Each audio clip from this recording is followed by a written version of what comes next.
하나님 나라가 가까이 왔으니 회개하고 복음을 믿으라. 하나님 나라가 가까이 왔다는 겁니다.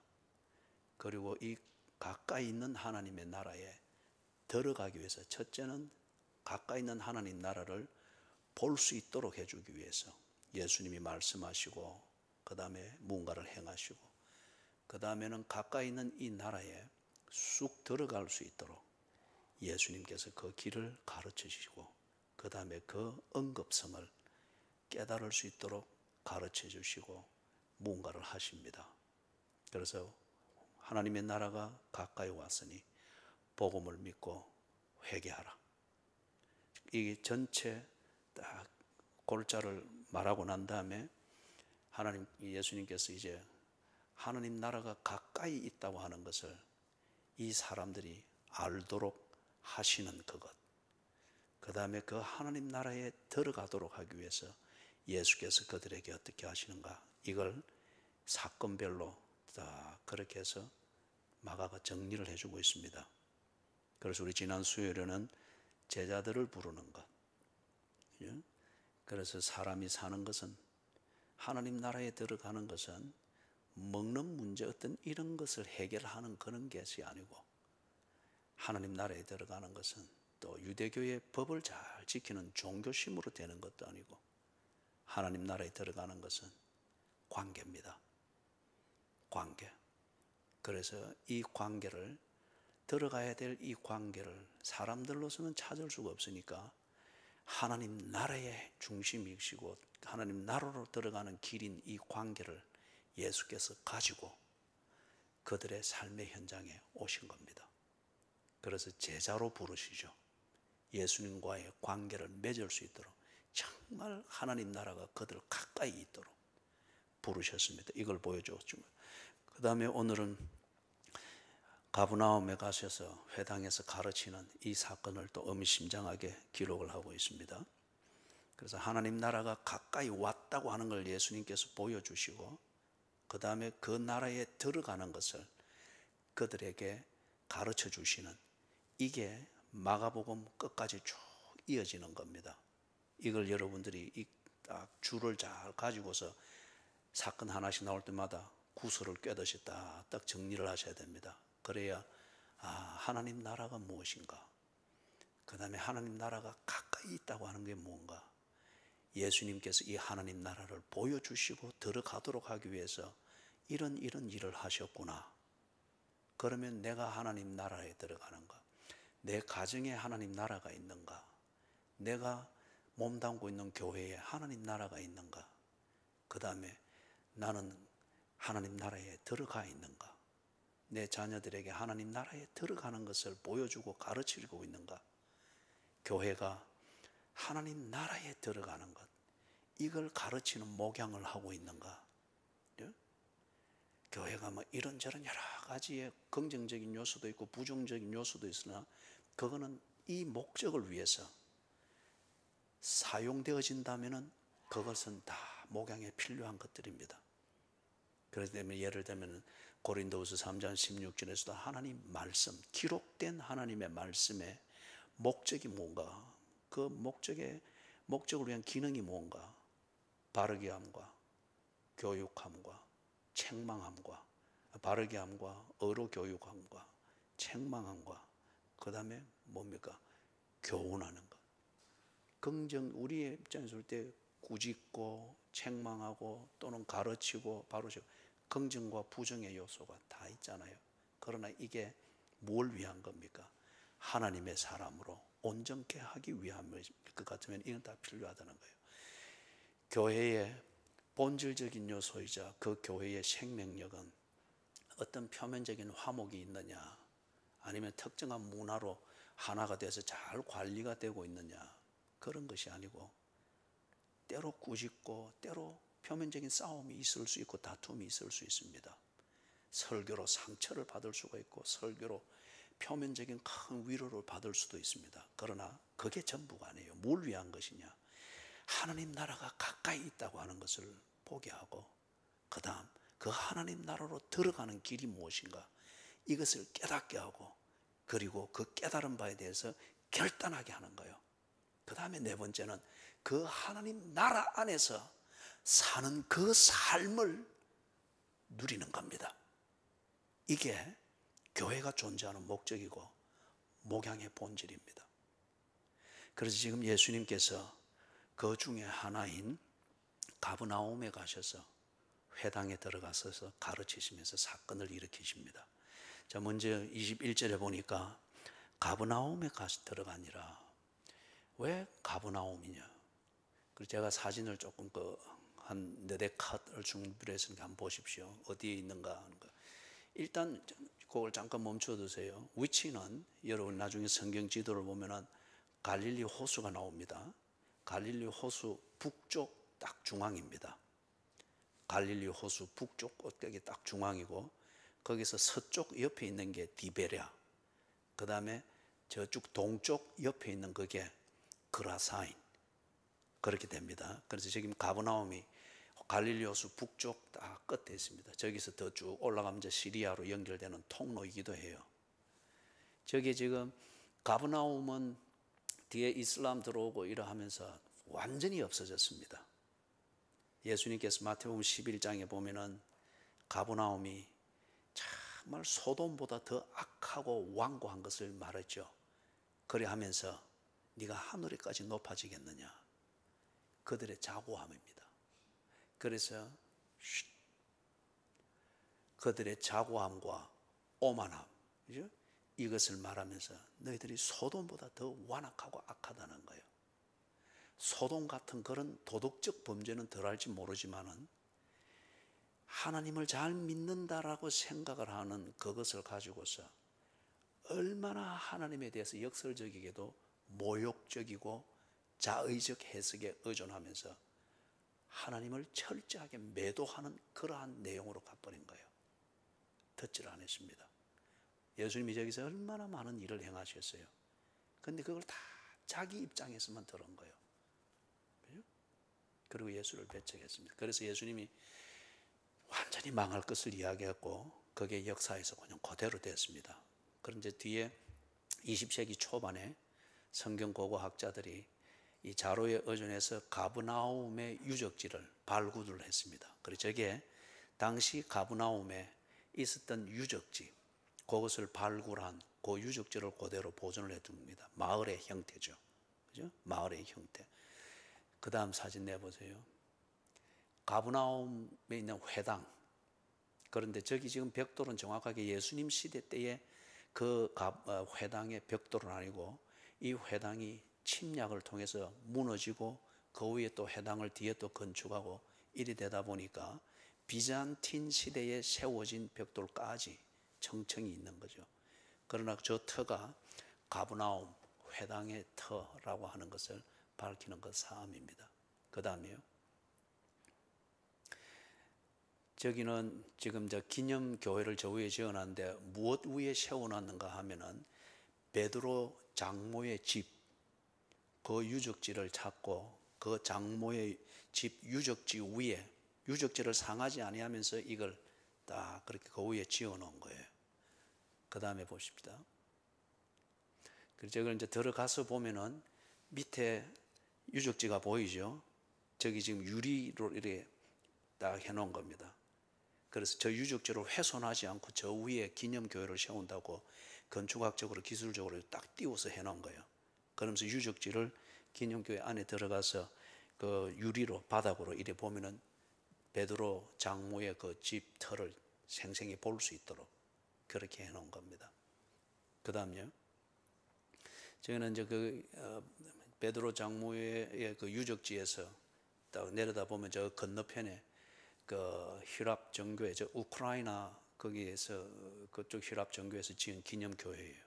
그래서 저 가브나움에 한 전경을 볼 수가 있죠, 그죠? 그 다음에요. 저 사람 베드로는 아니고 전상수 목사입니다. 그래서 저 해질녘에 저기 지금 그 가브나움이 갈릴리 호수 바로 해변이거든요. 건너편에 그라사인이라서 그라사인을 가리키고 있는데 좀 사진을 찍은 것 같습니다. 예, 그리고 지금 갈릴리 호수 바로 연변에 해가지고 거기 땅인데 지금 뭐 그 고고학자들에 의하면은 당시 예수님 당시 가버나움은 한 1,500명 정도 인구가 있었다. 뭐 그런 정도의 정보는 여러분들이 인터넷에서도 쉽게 볼 수가 있을 겁니다. 그런데 그 당시 1,500명으로 무슨 큰 도시냐? 큰 도시였습니다.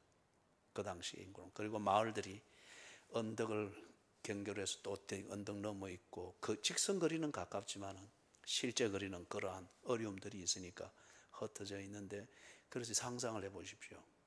예수님이 저기서 가버나움에서 좀 쭉 올라가면은 팔복을 설교하셨던 그 언덕배기가 있거든요.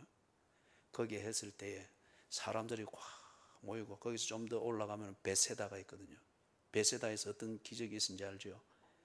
예, 물고기 2마리와 보리떡 5개로 남자만 5,000명 되는 그 많은 사람들을 먹였잖아요. 그 언덕배기에.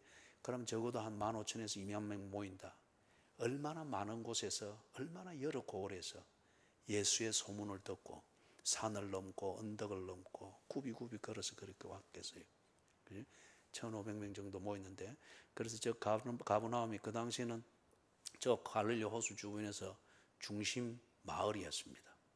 그래서 저기 로마 군대가 주둔하는 기지가 있었고, 그리고 세관이 있었습니다. 여러분 기억나죠? 세관에서 예수님이 제자를 불렀죠. 마태. 그게 가버나움이었어요. 그럼 저기 요즘도 우리가 가면은 업 사무소 소재지, 면 사무소 소재지, 작은 마을이 군데군데 흩어져 있어도 거의 중심이잖아요. 가버나움이 그런 역할이었어요. 갈릴리 바로 호수 옆이고. 예, 됐습니다. 그래서 예수님께서 저기서 디베랴를 지나서 조금 더 내륙적으로 서쪽으로 가면은 나사렛이 있단 말이에요. 참 산골이고 촌입니다. 지금도 가보면은 지형학적으로 볼 때는 발달할 수 없는 곳이에요. 그런데 이제 성지니까 순례자들이 막 팩팩하게 들어오니까 그게 중요한 수입원이죠. 근데 디베랴 항구는 그 유대인 분봉왕이 로마의 황제 디베리우스에게 충성을 그렇게 보이기 위해서 인공적으로 지었죠. 그렇기 때문에 행정적으로는 그런 의미가 있지만은 전통적으로는, 그리고 지형적으로는 그 지역의 상업적으로든지 문화적으로든지 종교적으로든지 중심 역할을 했던 가장 큰 고을은 가버나움이었어요.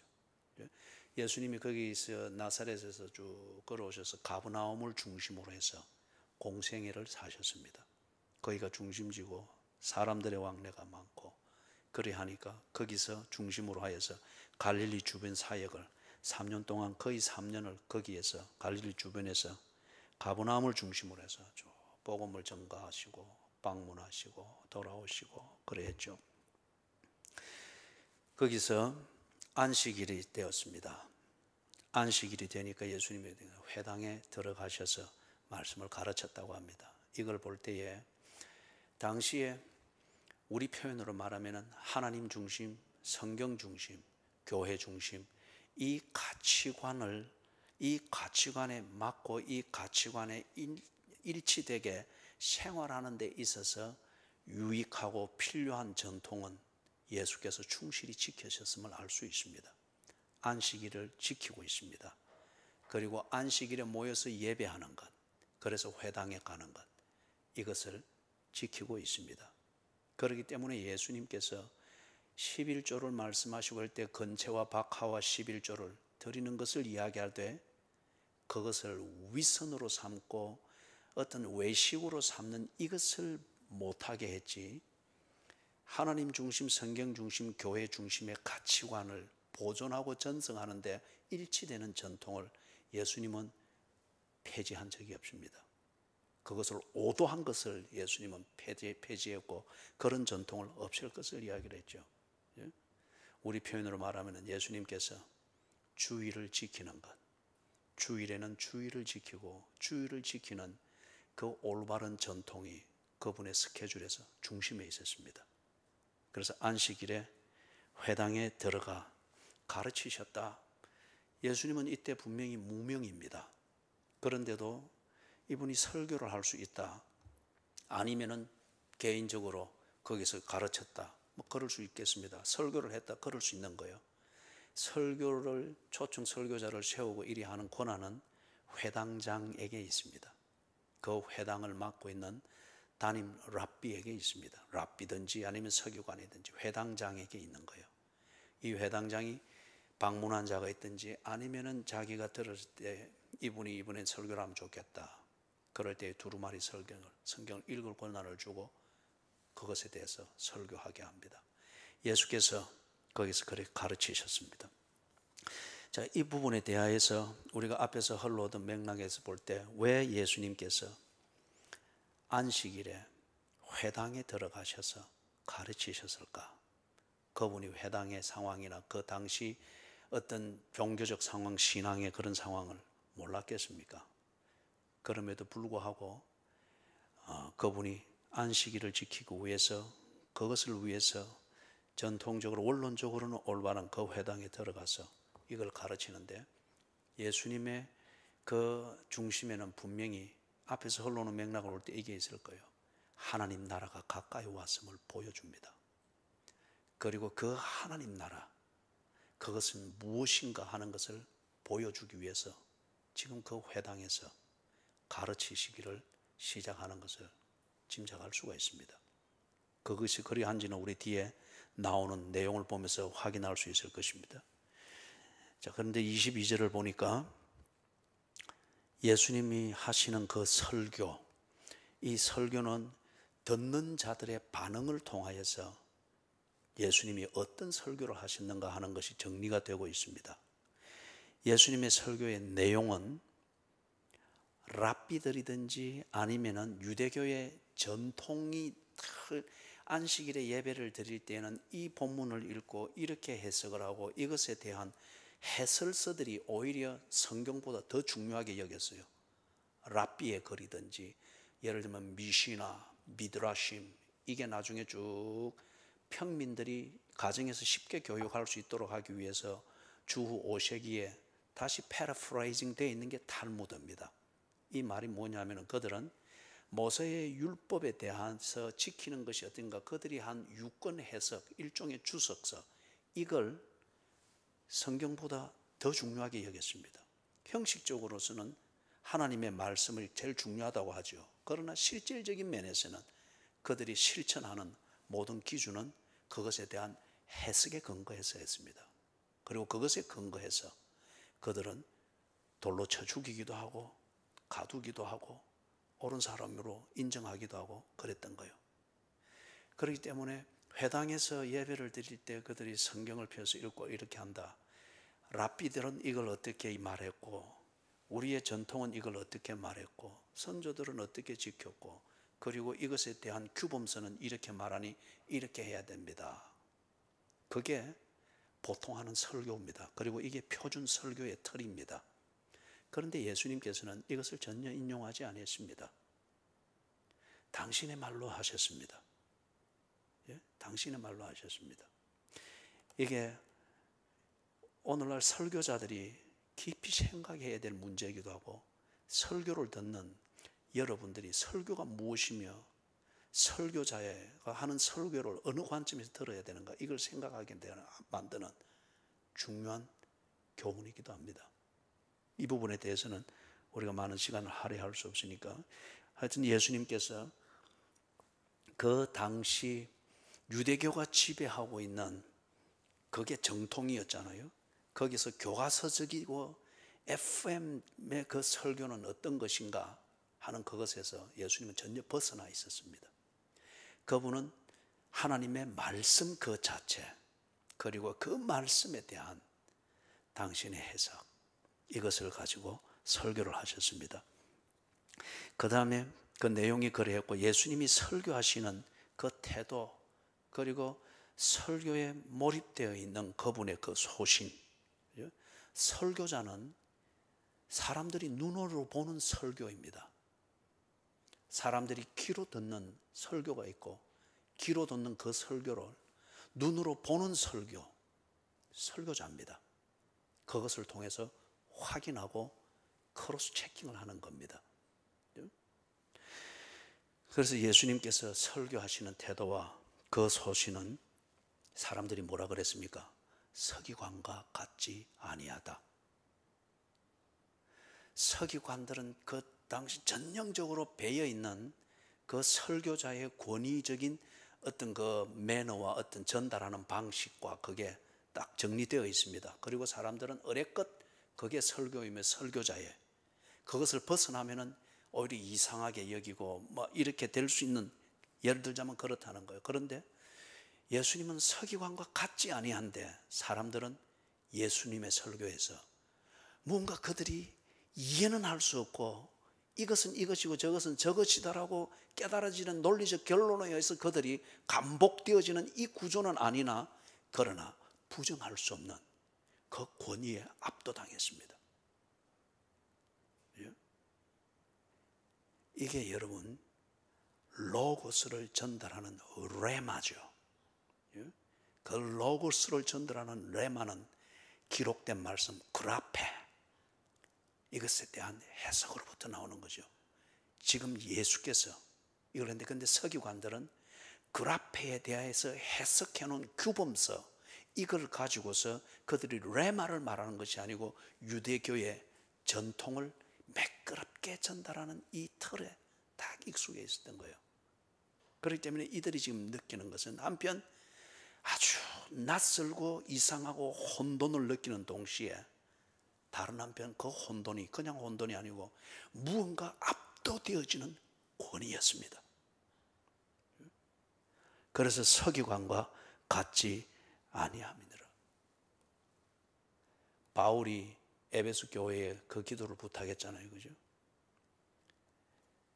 나로 하여금 하나님의 말씀이 임하도록, 여러분들이 그게 설교자를 돕는 것이고 설교하는 목사를 돕는 것입니다. 했을 때 뭐 잘한다, 아니면은 저 다른 설교자 들을 수 없는 설교를 들어, 그런 립 서비스를 해서 뭘 격려를 하려고 체면치를 하려고 하지 말고 하나님의 말씀, 기록된 하나님의 말씀, 이것이 우리에게 전달하는 로고스, 그것을 하나님이 부어주시는 권위를 가지고서 눈으로 보는 설교가 되는 그 소신과 그 타 상황에서 제 십자가를 지고 가는 이것으로 전달할 수 있는 레마를 전달하는 설교자가 되도록 정말 여러분들이 기도하십시오. 그거는 교인들이 지고 가야 될 십자가입니다.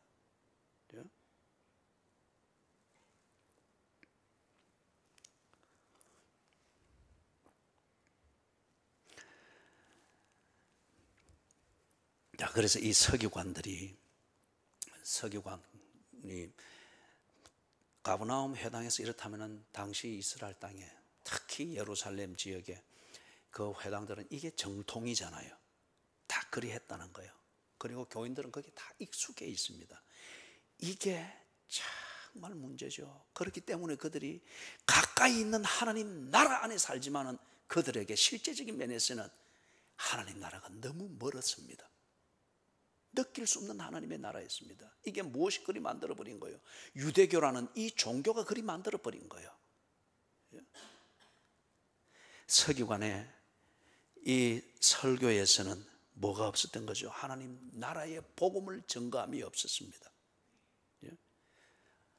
여러분, 기록된 성경의 내용이 이렇고 이렇다 하면서 거기서 흐르는 논리도 말하고 역사도 말하고 문화도 말하고 그렇기 때문에 그 당시 신앙의 분위기가 어땠다는 전달도 매끄럽게 할 수 있으나, 그러나 이것은 여러분 성경 공부지, 성경 배경에 대한 공부지, 이거는 로고스가 아니에요.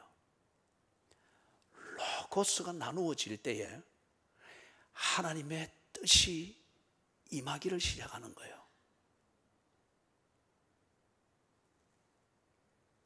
서기관의 설교에 그게 없었습니다. 그 다음에 한 가지를 더 지적해 볼 수 있다고 하면은, 서기관의 이 설교에 안식을 누리지 못하는 사람을 살피고 그들을 안식으로 인도하는 이 몸부림이 없었습니다. 그 증거는 그 다음에서 우리가 보게 됩니다. 이게 없는 것 같으면은 설교는 그냥 하나의 종교적 강화에 지나지 않습니다. 그것처럼 따분하고 무의미한 게 어디 있어요? 그러니 차라리 실질적인 자기개발 강론을 듣고 그런 카운셀링을 하는 게 낫죠. 서기관이 뭔가 문법도 말하고 흐르는 논리도 말하고 당시 모세를 말하고 할 수는 있으나, 그런데 지금 그 자리에 있는 안식을 누리지 못하는 사람들, 그리고 그들을 안식으로 인도하는 하나님의 몸부림, 하나님의 열심, 이것을 전달하는 이 인간의 몸부림이 없는 거예요. 그렇기 때문에 그 자리에 안식일이 되면은 언제나 모여서 예배를 드리는 이 종교적 충실함은 있는데, 그래서 다들 거기에서 길들여졌고 체질화되어 있는 그것으로 인해서 스스로 위안과 할 일을 했다고 하는 것에 대한 양심의 가책을 들어버리는 이 종교적 기능은 있는지 모르나 그들은 안식 밖에 있었던 거예요.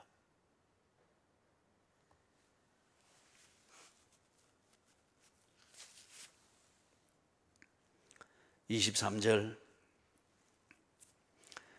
자, 거기서 우리가 그 증거들을 봅니다. 23절, 24절 같이 한번 읽어볼까요? 시작.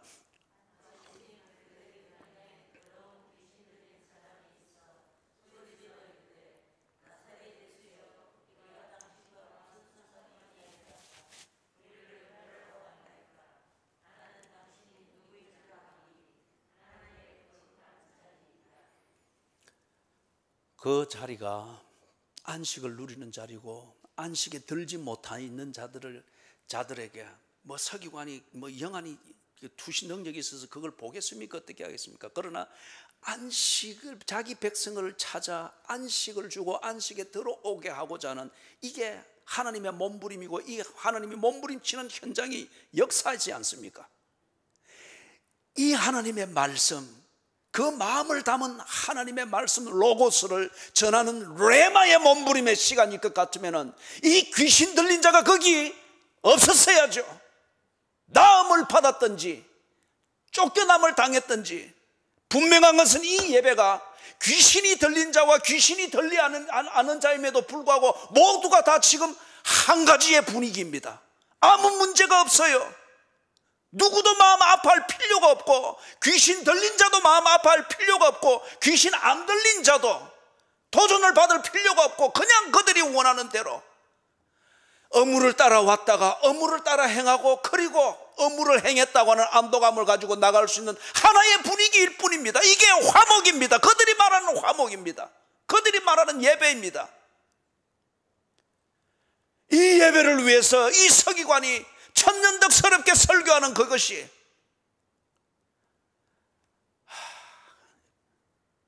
그래, 이것을 뭐야, 메모를 하고 정리를 하면서 얼마나 손이 떨리는지. 첫째는 내가 뭔가 이 세대가 무형적으로 의논 없이 만들어가는 그 어떤 커먼 센스가 있잖아요. 설교에 대한 커먼 센스, 그것에 나도 모르게 익숙해져 가려고 하는 이 몸부림일 것 같으면 이거 정말 철인 공로할 그런 목사짓을 하고 있는 거죠. 다른 한편 정말 이 교회 안에 귀신 들린 자가 있고, 아니면 복음과 전혀 상관없는 그 무언가에 의해서 지배를 받으면서 가인이 추구하듯 그런 것을 추구하고 있음에도 불구하고 정말 3인 3세계 하나님의 예배, 하나님이 가르치신 예배와 상관없는 그런 종류의 예배를 모였을 때에 하나의 분위기로서 아무 문제 없고, 모두가 다 자기 나름대로 안도를 받고 그렇게 갈 수 있는 이 화목을 가지고 이것을 만들어주는 설교를 하고 있는 그 목사를, 설교를 어떻게 한다 어떤 이런 서로 간에 아무 문제 없이 이렇게 하고 있다고 하면은 베나드 지옥 자식 되게 만드는 설교자지 않는 얘기죠.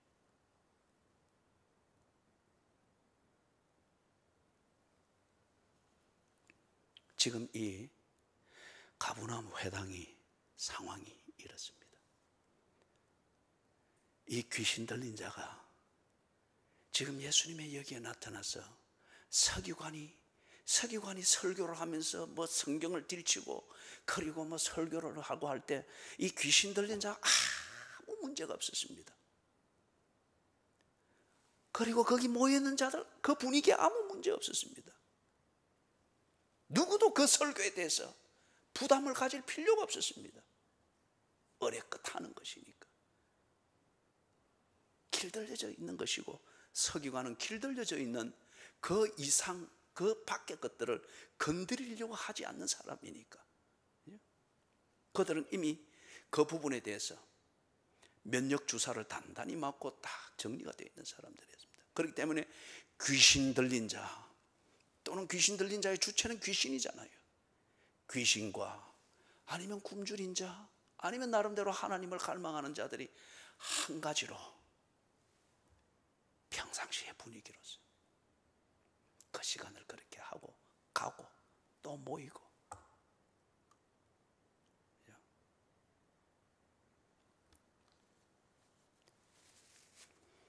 예수님께서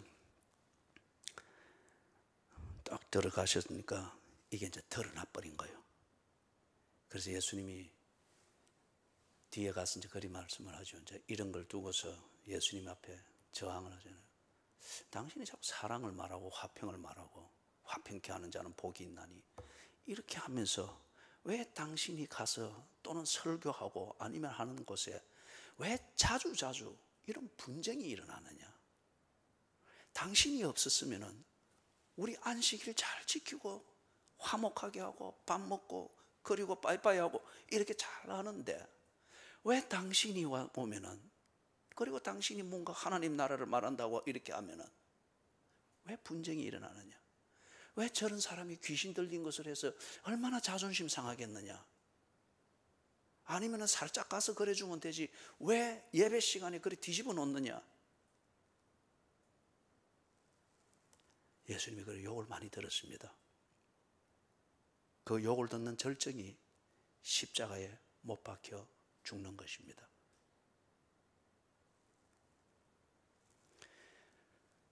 예수님이 들어가서 보니 안식에 속하지 않는 사람들이 있습니다. 그 대표적인 게 지금 이 귀신 들린 사람입니다. 안식에 들지 못해서나 본인 스스로 안식에 들었다고 착각하게 만드는 설교와 그 회당의 목양이었든지 아니면은 본인은 알고 있을 때 충분히 자기가 원하는 대로 그 분위기를 자기의 필요대로 이용해 먹을 수 있는 그런 종류의 목양의 현장이든지 아무 문제가 일단 표면적으로는 없었습니다. 예수님이 그날 들어가셔서 안식에 속하지 않은 사람이 드러나 버렸습니다. 이거는 목양의 현장에서 1차적으로 중요한 문제잖아요. 그죠? 병이 뭔지를 드러내지 않고서는 처방을 못 합니다. 오늘 저도 정기 늘 치료를 받으러 가는 그걸 한 2주 미루다가 오늘 갔는데요. 오늘 막 피검사를 하자 하더라고요. 그런데 안 한다 그랬어요. 이 마스크 벗고 지내는 때가 되면 합시다. 뭔가 병을 찾아보고자 하는 거예요. 이 의사는 이상한 의사예요. 제가 13년째 똑같은 의사를 만나는데 보니까 성향이나 인격은 내 스타일은 아닌데 참 외골을 쓰고 자기밖에 모르고 이 때로는 말이 너무 자기가 이 직업 전문 직업인들이 그렇잖아요. 그죠? 자기 하고 싶은 말만 하는 거예요. 그렇지만 이분의 의술은 참 믿을만해요. 정말 그 환자를 잘 살펴서 하는 일이기 때문에 그래서 13년 동안 변함없이 갑니다. 때로 모욕감을 느끼면서도. 그런데 이분이 참 이상한 거는 자기 딴에는 찾아오는 환자와 친근감을 만든다고 아마 인사 몇 가지를 만드는 모양인데 내가 가면은 항상 14년 동안 변함없이 1년에 4번을 만나거든요. 그럼 하면서 이번엔 좀 살찐 것 같습니다. 13년 동안 그렇게 인사했는데 그 말대로 지금 내가 한 160kg 나가야 안 됩니까?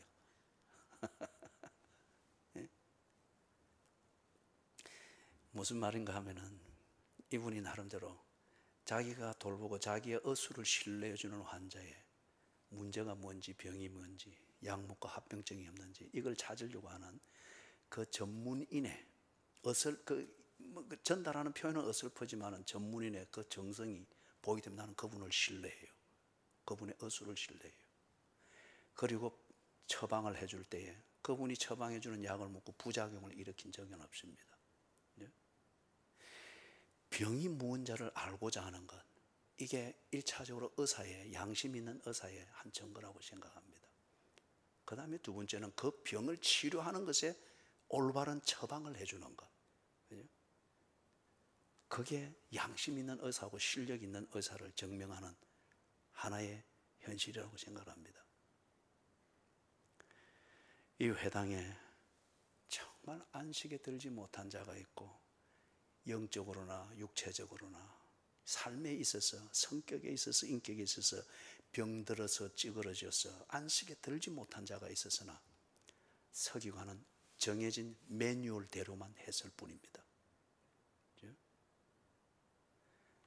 그리고 그냥 일회용 붕대 바르고 우선 그 테두리 치료해서 괜찮은 척, 거기 들어오면 종교적 안도감을 느끼고, 그리고 나가면서 종교적 부담감을 들어버리고, 그리고 그게 안식인 줄 착각을 하고 있는데 이 병을 발견하려고 노력이 없고 그 병을 치유하고자 하는 처방은 더더구나 없는 목회 현장이었습니다.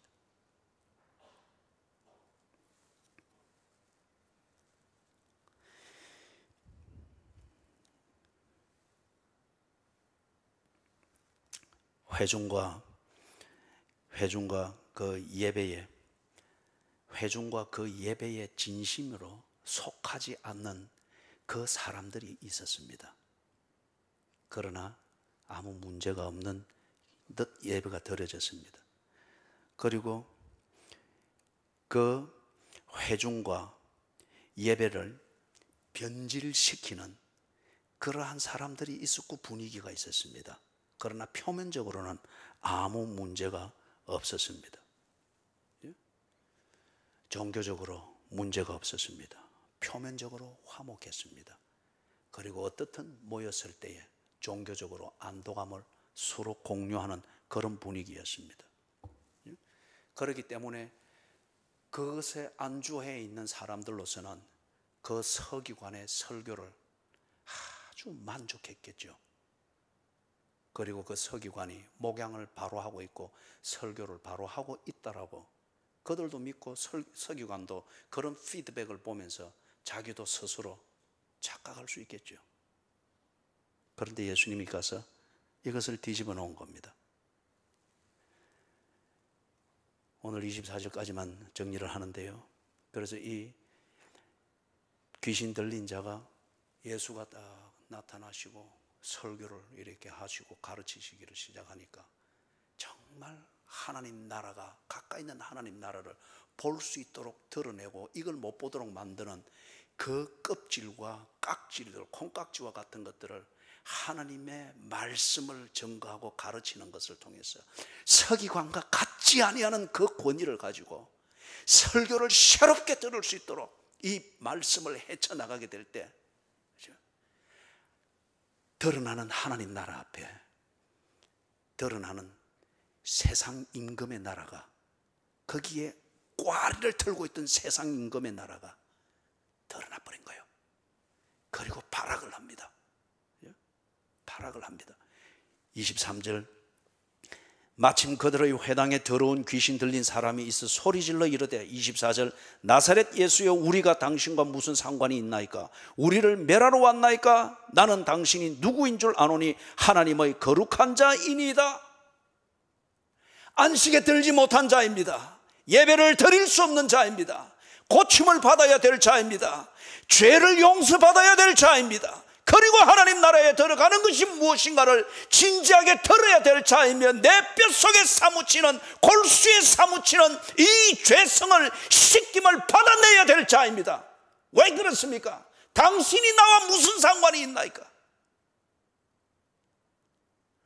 오늘 목사가 그럴 수 있고 장로가 그럴 수 있고 권사가 그럴 수 있고 집사가 그럴 수 있고 평생을 교회 생활했다고 하는 교인이 그럴 수가 있습니다.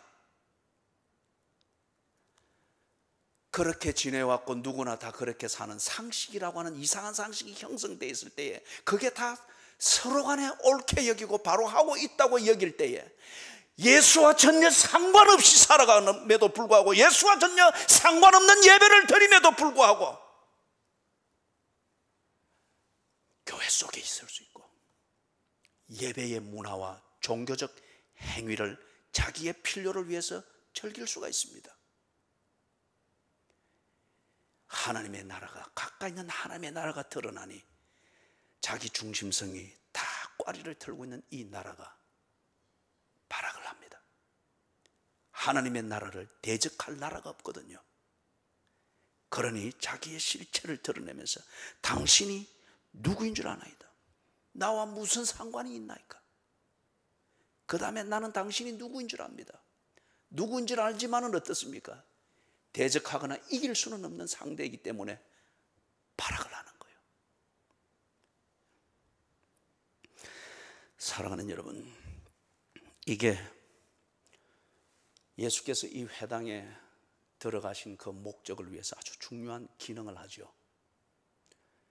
그 회당에서 예수님 개인적으로는 안식일을 기억하여 거룩히 지키는 이 올바른 전통을 당신의 개인적 경건 생활로서 충실히 지킵니다.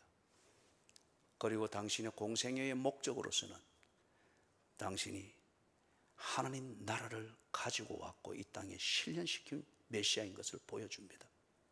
하나님의 말씀으로 그것을 보게 했고, 그 다음에 그 앞에서 드러난 세상의 임금이 하나님 나라가 가까이 왔음을 역설적이게도 증거하고 있습니다. 저가 하나님의 아들이다. 거기 보니 24절 마지막에서 그러죠. 나는 당신이 누구인 줄 아노니 하나님의 거룩한 자이니이다. 당신이 약속대로 오신 메시아인 줄 나는 압니다. 당신이 하나님의 아들인 줄 나는 압니다. 하나님의 나라를 가지고 올 것이라 약속하였던 다윗의 자손인 줄 나는 압니다. 세상 나라를, 세상 임금을 멸하러 온 하나님의 나라인 것을 나는 압니다.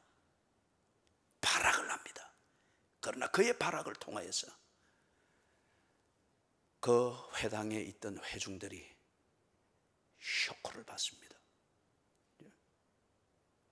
그들이 굴종하고 복종해야 되는 게, 그렇게 해서 그들이 원하는 우선 안도감을 가지는 소위 말하는 화목을 만들어주는 그런 세상의 나라, 세상의 임금을 의지하는, 그게 결코 하나님의 나라가 아니고 하나님의 은혜가 아니고 하나님의 구원이 아닌 것을 충격을 받으면서 생각하게 되는 출발점입니다. 귀신을 무서워하고, 그래서 귀신과 타협을 하고 타협적인 복종을 하면서 세상 임금에 끌려다니잖아요. 그런데 이 세상 임금이 꼼짝을 못하는 거예요. 발악을 하는 거예요. 그러면서 그들이 기다리던 하나님의 거룩한 자가 왔다는 것을 이 세상 임금인 귀신의 입으로 지금 공표를 하고 있는 거예요. 하나님 나라가 가까이 왔느니라. 복음을 듣고 회개하고 믿으라. 한 예수 그리스도의 이 선포가 지금 이 사건을 통해서 구체적으로 진행되고 있는 것을 보여주고 있습니다. 찬송가 95장입니다. 정말 내가 하나님 나라 안에 있는지, 예수와 상관없는 예배를 드리고 있는 귀신에 사로잡힌 자는 아닌지, 그죠? 우리의 표면적 화목이 내가 또는 우리가 제대로 할 것을 제대로 하고 있다, 절대 이리 말할 수가 없는 겁니다. 찬송가 95장, 이걸 생각하면서 부르십시다.